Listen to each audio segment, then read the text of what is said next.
Hai, Assalamualaikum. Kita berjumpa lagi di channel Simiko. Firstly, sebelum aku mula video kali ni, aku ucapkan terima kasih kepada siapa yang dah tengok video sebelum-sebelum ni. Terima kasih juga kepada siapa yang dah subscribe channel aku ni. Terima kasih banyak aku ucapkan. Kepada yang belum subscribe, aku tak tahu lah kata apa. Pulanglah kat hangpa. Kata-katamu hanya mimpi di siang hari. So, untuk video kali ni aku akan sambung review gimbal PayU Gimbal tu. Ni dia gimbal dia. Aku akan explain dia punya mode, dia punya function, dia punya berat dia punya bateri. Aku akan explain sebuah sedikit lah yang mana aku sempat study. Ok, aku explain pasal gimbal ni dulu. So, dalam minggu lepas aku dah beritahu dekat sini ada dia punya joystick untuk hampa ke atas, ke bawah, kanan dan juga kiri. Kat sini dia punya button on dengan dia punya button off dan juga dia punya button mode. Lepas tu bawah ni kamera dan juga gimbal. So kat sini dia ada micro USB port untuk hampa cas. Dia ada trigger button. Kat sini dia ada button untuk zoom in dan juga zoom out. So kat sini dia ada lampu. Dia akan beritahu hampa kat mode mana, bateri dekat mana. So bawah ni dia ada lubang ikat dia punya strap. Gimbal ni dia ada extend bar. Oh, masalah bunyi.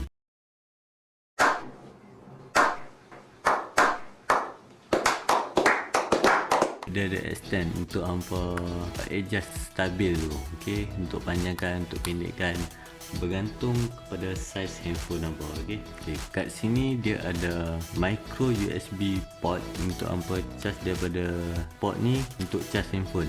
Sebab tu dia bagi kabel ni. Ibarat hampa gunakan bateri gimbal ni untuk charge handphone waktu hampa recording. Okay, satu benda yang menarik, material dia plastik campur dengan getah. Belakang ni getah. So kat sini phone clamp ni hampa boleh adjust. Katakanlah sekarang ni hampa kat mode landscape kan. Kalau hampa nak tukar kepada mode portrait, hampa just twist je. Hampa pegang arm ni. Ok, hampa twist ni. Ok, nampak? Ok, sekali lagi. Laju sangat ke? Tak kan? Masih belum ku tempuh. Apa yang tu? Arm ni hampa pegang, hampa twist je ni. Ok, landscape, portrait. Ok, landscape, portrait. Ok, itu dia punya sobat sedikit lah pasal gimbal ni. Sesi pembelajaran seterusnya. Weh, bangun. Selamat pagi, cikgu. Selamat pagi, cikgu. Aku akan explain dia punya function yang ada kat gimbal ni. Ok, jap, aku balance gimbal ni kejap. 2 hours later. Ok, done. Kita dah on. So bila hampa dah on, dia punya mode default dia ada dekat mode pen follow. Dia akan follow hampa pusing ke kiri, dia akan pusing kanan, dia akan pusing, tapi atas bawah dia tak follow. Ok, ok, hampa nampak blink ni. Okay, lampu yang berkelip ni menandakan hampa dekat mode mana. So untuk mode dia, okay, sekarang kita kat mode pen. So untuk next kita just tekan sekali, ya, tekan sekali. Okay, hampa nampak dia punya lampu terus menyala je. So sekarang ni maksud dia kita berada di function lock mode. Okay, hampa pusing kanan, hampa pusing kiri tak pusing, pusing kanan dia tak pusing, atas bawah pun dia stop. So sekarang kita ada di lock mode. So kita next,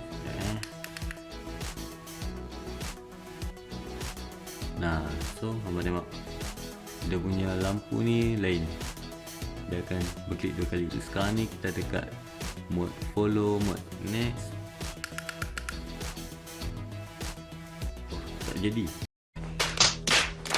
Sekarang ni hampa kat mode pen follow. So hampa nak pergi next mode iaitu lock mode. Hampa tekan sekali. So hampa tekan sekali, lampu dia akan static. Sekarang kita berada di lock mode. Hampa nak pergi kepada follow mode, hampa tekan 2 kali. 1, 2. So lampu dia akan berkelip 2 kali. Tak. Bunyi effect tu.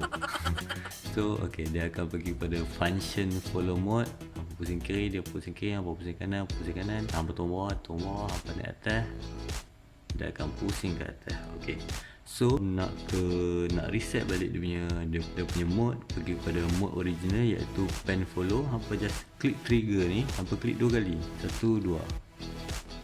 So automatic dia akan pergi kepada mode pen follow. Nampak dia punya lampu klip. Itu sebab sikit dia punya function yang aku sempat study sikit pasal gimbal ni. Ok, aku dah test dah gimbal ni. Untuk hampa nak record video ataupun hampa nak snap gambar, hampa boleh cuma pakai button ni je. Tapi dengan syarat hampa kena on bluetooth dekat handphone and connect bluetooth dengan gimbal ni. Tak payah pakai dia punya apps. Ok, faham kan? Benda simple je.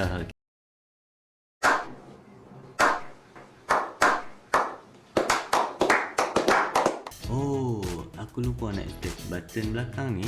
Shortcut untuk hampa pergi kepada lock mode. Ok, aku tekan, nampak lampu automatik dekat lock mode. So bila aku release, dia balik pada position asal. Ok, so itu function dia punya trigger ni untuk lock, untuk shortcut key untuk apa pergi kepada lock mode dan juga pen follow. Ok, berat gimbal ni iaitu 428 gram yang tertulis kat dia punya web. Berat gimbal ni sajalah, tak termasuk phone lah. So gimbal ni dia support sampai 210 gram. Untuk yang 220, 230 tu boleh dia support, tapi tidak digalakkan sebab takut dia punya motor tu cepat rosak. Sebab tiga motor ni terpaksa bekerja keras untuk seimbangkan handphone hampa yang berat tu. So dia punya berat yang maksimum 210 gram. So tidak digalakkan pakai handphone yang 210 gram ke atas. Untuk yang lain, ok, dia punya panning ni dia boleh 320 darjah. Ok, nampak dia tak fully. Ok, ni takat ni, takat ni. Ok, takat ni ya. Yang ni pun 320. Ok, nampak dia lock. Yang ni pun 320. Ok, so semua 320 darjah. Ok, so untuk bateri dia dalam body ni, Mak punya test. Ok, diorang tadi bateri dia boleh bertahan selama 7 hingga ke 12 jam, bergantung kepada cara hampa stabilkan handphone tu. Kalau hampa stabil tune, dia akan bertahan insyaAllah dalam masa 12 jam. Tapi kalau hampa stabil dia tak tune, so motor tu terpaksa bekerja keras, mungkinlah tak sampai 12 jam. Satu lagi dia punya charging ni, untuk charge ni dia makan masa 2 jam lebih. Ok, so itu saja untuk video value gimbal tu. Kita berjumpa di video akan datang. Terima kasih kepada siapa yang tengok sampai habis. Terima kasih banyak aku ucapkan. Jangan lupa untuk like, comment and subscribe. Ok, terima kasih semua. Assalamualaikum. Bye bye.